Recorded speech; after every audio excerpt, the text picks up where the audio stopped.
Imani Harper never expected the hardest day of her life to become the beginning of her greatest battle. Her mother died on a cold Monday morning. No warning, no goodbye.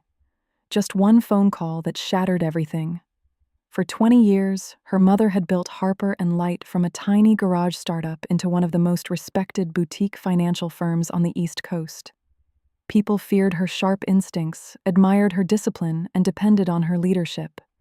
But the moment she was gone, the whispers began. By Wednesday, Imani was sitting in her mother's office, staring at a boardroom full of men who looked at her like she didn't belong there. Not because she lacked experience, not because she lacked intelligence, but because she was young, grieving, and a woman stepping into power they thought should belong to someone else. Ethan Watts made that painfully clear. He leaned against the doorway with a smug smile and dropped 30 resignation letters onto her desk like a winning hand of cards. "If you're in charge," he said casually, "we're out." The room waited for her to crack. After all, she was supposed to be emotional, fragile, temporary. Instead, Imani calmly picked up the letters, flipped through them, and nodded once. "Perfect," she said. The smile disappeared from Ethan's face. "Excuse me?" "Perfect," she repeated. "Now I know exactly who was never loyal to this company." Silence swallowed the room. Then she reached for the phone. "HR," she said smoothly. "Prepare severance paperwork for everyone who resigned, effective immediately." Even Ethan stopped breathing for a second, because for the first time, he realized something terrifying. Imani Harper was not there to babysit the company. She was there to lead it. What nobody understood was that her mother had been preparing her for this moment since she was 16 years old. While other teenagers went to parties, Imani sat quietly in conference rooms, learning how executives lied with polished smiles and expensive handshakes. Her mother taught her everything. Not just finance, not just leadership, survival.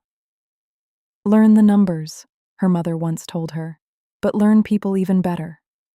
And Imani listened. She noticed who interrupted women during meetings, who took credit for teamwork, who smiled publicly but sabotaged privately, especially Ethan. He called himself loyal, but he always positioned himself near power like a man waiting for someone else to fall. When Imani officially stepped into the role of CEO, Ethan treated her like a child wearing her mother's shoes. He joked about her leadership in meetings, questioned her decisions in front of staff, whispered to employees that the board would replace her soon. But while Ethan underestimated her, Imani stayed quiet. And quiet people notice everything. Within days, strange problems started appearing across the company. Missing reports, delayed projects, confidential files disappearing from internal systems. At first glance, it looked like inexperience, but Imani knew better. Someone was trying to make her fail. So instead of reacting emotionally, she started gathering information. Her assistant, Mara, became her closest ally. Together, they tracked unusual activity, suspicious account access, and internal communications that didn't add up. The deeper they looked, the uglier the truth became. Ethan wasn't just undermining her. He was quietly preparing to destroy the company from the inside. One evening, Mara placed a flash drive on Imani's desk. "I think you need to hear this," she whispered. Inside were emails, leaked financial reports, and recordings tying Ethan to confidential conversations with Harper and Light's biggest competitor.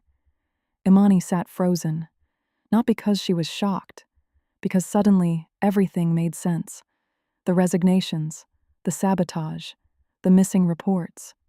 Ethan had never planned to support the company. He planned to weaken it enough to steal clients and walk away looking like the hero. That night, Imani opened the bottom drawer of her mother's old desk. Inside was a single red envelope. Across the front, her mother had written 5 words: "Use this when you're ready." Her hands trembled as she opened it. Inside was a signed executive override document giving Imani full authority over company operations, finances, and board intervention rights. Her mother knew. She knew people would challenge her daughter, and she made sure Imani would be ready when they did. From that moment forward, the grieving daughter disappeared. The leader emerged. Imani didn't fire Ethan immediately. That would have been too easy. Instead, she gave him space to become careless. She smiled during meetings, listened quietly while he explained reports she had already memorized, watched him grow more confident with every fake victory. Meanwhile, behind the scenes, she rebuilt the company piece by piece. She met privately with employees who still believed in Harper and Light, young analysts, assistants, managers who had stayed silent for years under toxic leadership. For the first time, people felt heard. One employee even cried during their meeting. "We used to love working here," she admitted softly, before fear became part of the culture. Imani promised herself something in that moment. If she rebuilt the company, she would rebuild it differently, not through intimidation, through trust. Then came the final discovery. Mara uncovered a hidden spreadsheet disguised as an invoice log. In reality, it was Ethan's private roadmap for building his own company using Harper and Light's clients and investors. Every betrayal documented neatly in rows and columns. Imani finally had everything she needed. The following Friday, she called for a full board meeting. Every executive showed up. Every board member took their seat. Ethan walked in late, coffee in hand, completely relaxed. He even joked about competitors stealing clients. Imani simply stood and connected her laptop to the projector. The first slide appeared: internal breach investigation. The room instantly went still. Slide by slide, she laid out the evidence: financial tampering, leaked reports, unauthorized transfers, private recordings, hidden communications. Every piece connected back to Ethan. Then she played the audio recording. His own voice filled the boardroom. "Once the company collapses, I'll take the clients and rebuild somewhere else." No one moved. Ethan's confidence cracked instantly. "This is out of context," he snapped. Imani calmly clicked to the next slide. Signed statements, server records, financial timelines. The evidence was overwhelming. For the first time in years, Ethan had nowhere to hide. The board chair finally spoke. "Mr. Watts, based on the evidence presented, your employment is terminated effective immediately." Ethan looked around desperately for support. Nobody defended him. Nobody spoke, because the same people who once doubted Imani were now staring at the truth. She had protected the company they nearly handed over to the wrong man. As security escorted Ethan from the building, he turned toward her one final time. "You're just angry because nobody respects you," he spat. Imani met his eyes without flinching. "No," she said quietly. "I'm respected because I stayed standing when everyone else tried to run." And just like that, the room changed. Not because she demanded power, because she earned it. The months that followed were brutal. The company faced lawsuits, public rumors, and financial cleanup. Imani worked exhausting days rebuilding trust with clients and repairing damaged systems. But something else slowly began happening too. The culture changed. Employees started smiling again. People shared ideas openly. The office no longer felt divided by fear.